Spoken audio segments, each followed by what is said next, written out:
Tenikca from Hits with the Misses, and today we are talking all things our language arts loop update.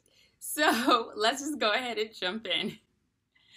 Okay, so before I get to the nitty-gritty of this video, if you could go ahead and pretty please hit that like and subscribe button.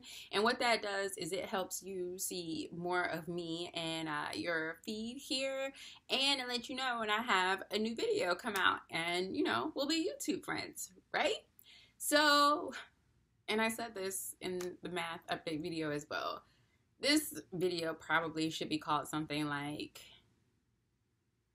sometimes what you plan doesn't always work.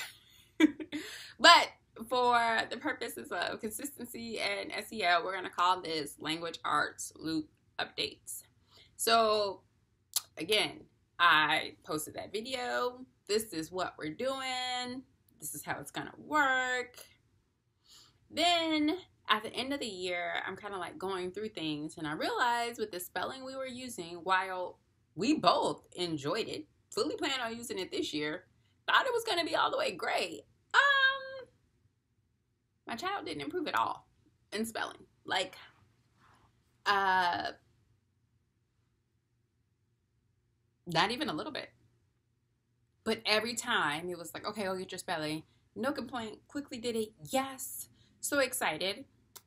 So I go to my child and I ask, why do you love the spelling so much? Because at first I was like, well, maybe he's just not ready for spelling. Like, he's a very, very young incoming second grader. He is a incoming 6-year-old. I mean, he's a young 6, like maybe, And I was like, why do you like it so much? And he was just like, because it doesn't take a long time to do it, and I really get everything right. So if you're familiar with Spelling You See, there is copy work, and their approach is vowel bunching. So it'll be like, underline all the A's, underline all the E's, underline all the rhyming words, stuff like that. And so I was just like, well, I just don't think that this is effectively teaching you how to spell, y'all.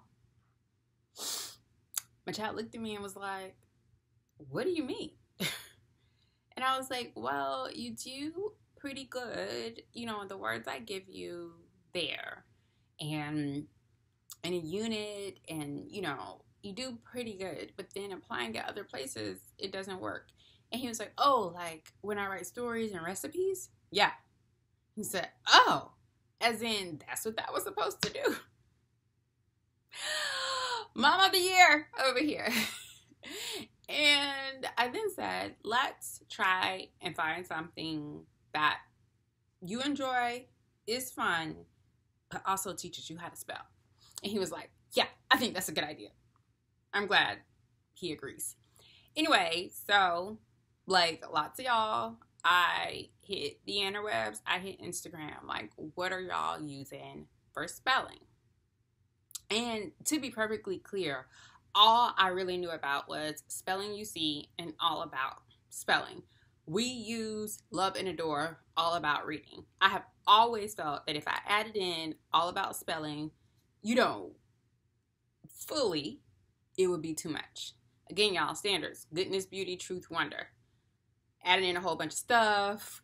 Like, I just felt like that would be too much for all of us. It would be too much. So I'm watching one particular video, and she compares Spelling You See and All About Spelling. Right? Winner. She literally says everything that I have been seeing in my child, everything that I'm feeling about All About Spelling. She does not bash either, which I hope you feel like I am not doing either. That is definitely not my intent here. But we all have to do what's best for our child. But she says, like, All About Spelling has wonderful spelling rules. And I was like, I feel like we need that. And so as I am leaning towards getting All About Spelling, watching this video, trying to figure out how I'm going to make it work, all of this stuff, she also says that she tried the approach that if you were in traditional school, you probably did too, where it's like you got a list of words on a Monday, you practiced them, maybe did some things in class with them, and then on Friday, you took a test, right? I feel like the problem with that is that it didn't really matter how many you got wrong, what you missed, or why you missed it, because the next Monday you were learning a new set of words, right? So I was just like, we got to figure out a way for me to not get like revert into that mindset. Like I want this to be a skill that he grows with, right? So again, I search and I search the interwebs, because at this point, again, y'all, I've had to readjust math. I am kind of overspending money, okay? So I'm like, what can we do? And I'm really looking for printables, because I'm thinking like I'm going to have to make something up myself and just see how this works. Friends, bless these interwebs and all the people that share and provide. Specifically, Christina Winter at mrschristinabliss.com, and I will link this below. Y'all, she provides an editable spelling template with, I can't even count how many activities for these spelling words for free. In addition to that, gives you a whole blog post breakdown of how she applies it in her classroom. She is a traditional school teacher, but I feel like this has been easily applied homeschooling. And the reason I'm sharing it is because we started this on Monday. I am recording this on a Friday. And my child's spelling has already wonderfully improved. So on Tuesday or Wednesday, I'm not sure, I was like, James, can you tell me some of your spelling words from this week? And he could, at least he listed like 6 or 8 of them out of 12. That's never been able to he has written down words, and if I asked him 20 minutes later, he was like, I don't know, I don't remember. He remembered. Wednesday, Thursday, he's spelling, it's great. So these are just a few that I've printed out. So I thought it was important for him to always be able to reference and see the word list. In this little pack, she also has, if you want to do like a word wall or like have them bigger, that is an option too. So trace and write, I feel like seeing, doing, saying, that's a lot of multisensory, and then you're doing it twice. That was really important. And then alphabetical order, spelling illustrations was one. We did one today where it was like you have a die and you roll it. What number it lands on is the color that you then trace the word and write the word. Spell and move. So according to the first vowel in the word, you do a movement. We had a good time with this when we did it. And there's another one where it's almost like a puzzle where you fill in the words based on like the shape and size and things like that. Anyway, I'm just sharing this because, one, I want you to know it's okay to change things up. Strong Enneagram 6 Wing 5 subtype 1 here. Okay, telling you it's okay if things don't work out. You gotta change things. You gotta try things a different way, and maybe even a way you didn't think you would do it. It's okay.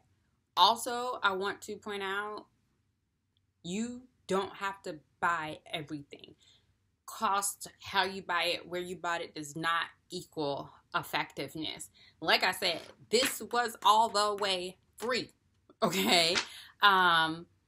You can find lots of free things on the internet, on Teachers Pay Teachers, on Pinterest. Use them. Okay. It doesn't have to be this fancy program with, all of these PhDs, MS, all of that stuff saying how great it is. Also, go with your gut. Because if I can be honest, probably since February has been like, when is spelling gonna kick in? Like, when? I don't understand. In words that he has been reading for years, he would struggle spelling. And I really was concerned to kind of like cut myself off. Like, it'll come. And honestly, I'm like, man, maybe if we implemented this sooner, things would have worked out differently. Now, I will say his confidence was never shot. He was never sad about it. And again, I kept going because he loved the other program. But what he loved was the confidence boost he got from being able to complete something well. Well, we can apply that in another program, you know? So, and then I also say, like, listen to your littles, you know? I understand we're the parent, we make the rules, our job is to protect and to guide and direct, but we're also raising humans, you know, and they want to be respected and heard. So let's do that too. I think that's it. And I've been talking for long enough. So that is our language arts loop update for now. I'll be back soon with some other things. Talk to you later. Bye.